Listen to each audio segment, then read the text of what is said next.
Selamat datang di channel Getaran Mekanis kita ini. Nah, hari ini kita akan memecahkan sebuah persoalan getaran mekanis 1 derajat kebebasan, getaran bebas. Seperti biasa, pertanyaannya pasti atau hampir pasti adalah menghitung frekuensi pribadi dari sistem yang terlihat di layar ini. Lagi-lagi saya ingatkan bahwa pemecahan persoalan ini membutuhkan 90% analisa kinematika, kinetika, dan dinamika, dan hanya 10% analisa tentang getaran mekanis.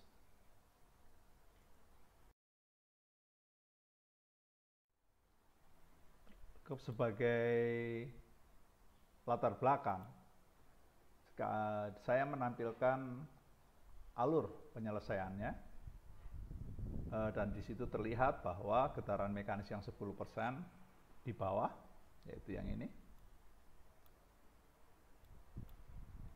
hanya berisi penulisan persamaan gerak dalam bentuk persamaan diferensial dan identifikasi koefisien posisi yang merupakan kuadrat dari frekuensi pribadi. Untuk mencapai perhitungan ini dibutuhkan 2 analisa utama, yaitu analisa dynamics terdiri dari kinematics plus kinetics sebesar 70%, dan mata kuliah prasyarat statika, kalkulus, persamaan diferensial. Demikianlah mengenai susunan kebutuhan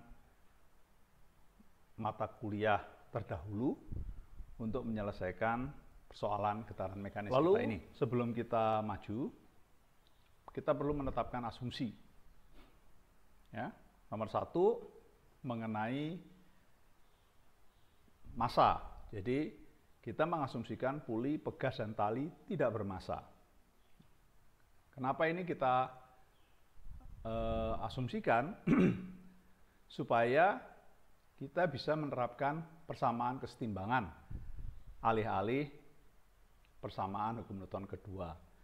Nah, tentunya kenapa kok kita menyederhanakan?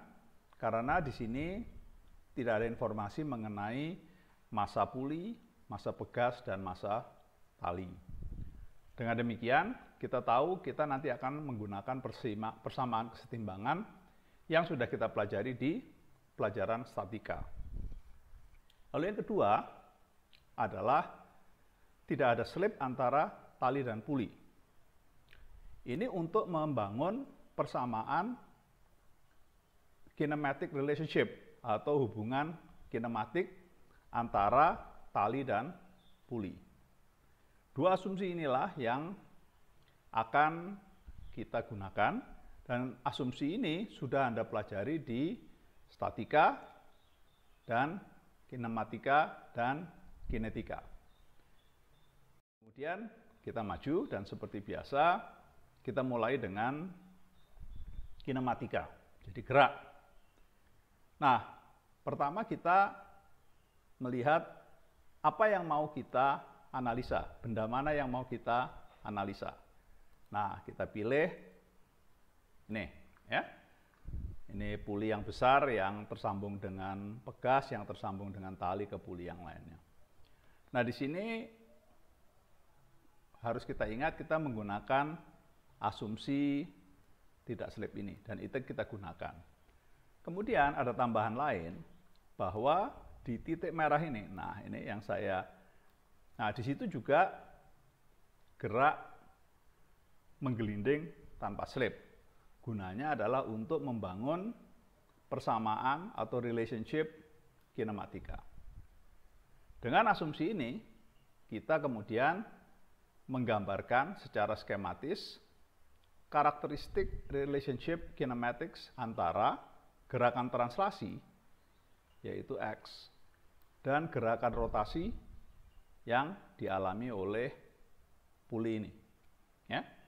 Dan dengan mudah dari gambarnya tentunya kelihatan bahwa pada titik atas, yaitu ini, persamaannya adalah seperti yang terlihat di sini, yang saya kasih tanda bintang, karena nanti akan kita pakai pada slide berikutnya. Nah, di sini persamaan ini menunjukkan hubungan kinematika, hubungan gerak antara gerak translasi X dan gerak rotasi theta. Itu yang pertama. Lalu yang kedua adalah, karena kita sekarang mengetahui kecepatan pada dua titik pada puli ini, yaitu yang atas tersambung dengan tali dan yang bawah bersentuhan dengan landasan, maka kecepatan di semua titik pada puli ini bisa kita ketahui, dan pelajaran kinematika terdahulu menyatakan bahwa hubungannya adalah kesebandingan segitiga, sehingga kita tahu bahwa titik tengah puli ini akan memiliki gerakan sebesar setengah dari X. Ya. Ini adalah kinematic relationship. Dan yang saya bahas di sini adalah murni mengenai kinematika yang sudah dipelajari di lalu kemudian semester kita masuk ke benda lain dan kita masih mengamati kinematic relationship. Dan kita sekarang masuk ke puli yang kecil itu. Nah, di pelajaran kinematika kita sudah diajarkan bahwa konfigurasi seperti itu akan memiliki relasi kinematika antara atas dan bawah, dan tadi dengan asumsi tidak ada slip antara tali dengan puli, seperti terlihat di gambar ini. Ya. Bahwa yang bawah bergerak ke kiri bawah sebesar X per 2, yang atas bergerak ke kanan atas, sama besarnya tapi berlawanan arah. Itulah sifat puli yang ditumpu dan dikonfigurasikan seperti ini. Ini adalah kinematic relationship untuk puli yang kecil. Kita masih kinematic relationship. Nah, sekarang karena kita sudah tahu gerak puli besar dan gerak puli kecil, kita memanfaatkannya untuk melihat atau menganalisa gerakan ujung-ujung pegas untuk mengetahui seberapa panjang pegas itu teregang ataupun seberapa pendek pegas itu termampatkan. Dari yang terdahulu kita tahu bahwa yang berhubungan dengan puli besar ini itu mengalami perpindahan yang sama karena kita sudah asumsi tidak slip, yaitu X tadi kita sudah sebut. Dan untuk yang berhubungan dengan puli kecil kita sudah sebut X per 2. Sehingga dengan seperti ini kita tahu kalau yang ujung kiri ditarik sebesar X, ujung yang kanan ditarik sebesar X per 2, maka total perpanjangan yang dialami pegas adalah sebesar penjumlahan dari kedua perpindahan tersebut. Ingat, ini bukan diagram gaya. Ya, ini adalah diagram gerakan. Maka judulnya adalah kinematic relationship. Sehingga operasi penambahan pengurangan gerakan-gerakan akan mentaati aturan-aturan yang berlaku di kinematika. Sehingga kita tahu bahwa pegas sekarang teregang sebesar ini bila terjadi perpindahan posisi sebesar X. Demikianlah kinematic relationship yang ketiga. Dan selanjutnya kita maju ke seperti yang disebutkan tadi, yaitu free body diagram. Nah, tentunya ini untuk pegas, ini untuk puli yang kecil, dan yang ini untuk puli yang besar. Tentunya yang ingin saya terangkan pertama sebelum maju macam-macam adalah yang ini. Gaya F ini apa? Di dalam pelajaran kinematika dan kinetika sudah diajarkan. Salah satu syarat terjadinya menggelinding sempurna adalah kecukupan gaya friksi untuk mencegah terjadinya slip sehingga gerakannya hanya menggelinding sempurna. Sehingga kita harus gambar di situ bahwa memang ada gaya friksi. Berapa besarnya kita nggak tahu. Arahnya kemana? Arahnya berlawanan dengan arah geraknya. Ya. Sudah, ini adalah diagram benda bebas dari 3 benda yang kita miliki. Nah, sebelum kita maju, kita tahu di sini bahwa pegas ini pasti setimbang dan si puli kecil juga pasti setimbang. Kenapa? Karena tadi kita mengasumsikan keduanya tidak memiliki massa. Sehingga persamaan yang menghubungkan gaya dengan gerak hanya persamaan kesetimbangan. Demikianlah 3 benda, 3 gaya, 3 diagram benda bebas lengkap dengan gaya friksi. Nah, sehingga sekarang kita ulangi di sini. Untuk puli dan pegas, karena tidak bermassa, maka persamaannya seperti terlihat di slide. Khusus untuk pegas, kita ada persamaan yang menghubungkan antara gaya dengan gerak sesuai dengan sifat kepegasan, yaitu gaya sama dengan koefisien kepegasan dikalikan regangan yang dialami pegas. Nah, sehingga dari sini yang tersisa adalah persamaan gerak untuk si puli yang besar dan dia memiliki massa. Nah, sehingga dengan lengkap itu kita sekarang bisa langsung masuk ke persamaan gerak.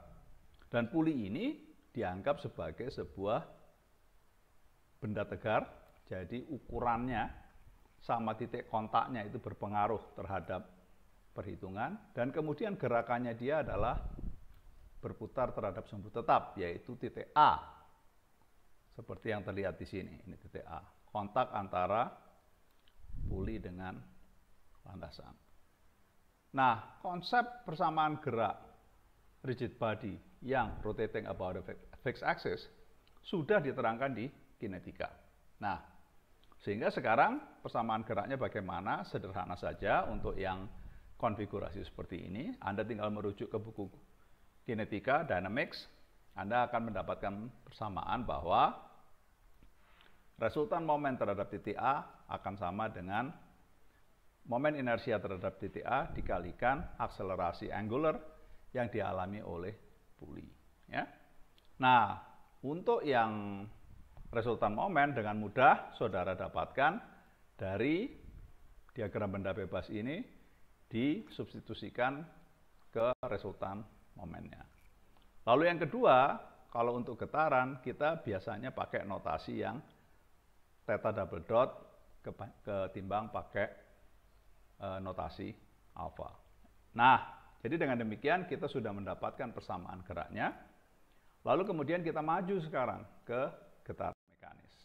Nah, di sini apa? Persamaannya tadi sudah disebutkan bahwa alfa akan kita tuliskan sebagai theta double dot, ya.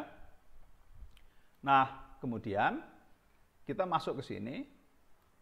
Sekarang kita ingin memperlakukan persamaan gerak ini dari sisi sudut pandang matematika persamaan diferensial, yaitu mata kuliah yang saudara dapatkan pada semester terdahulu, ya.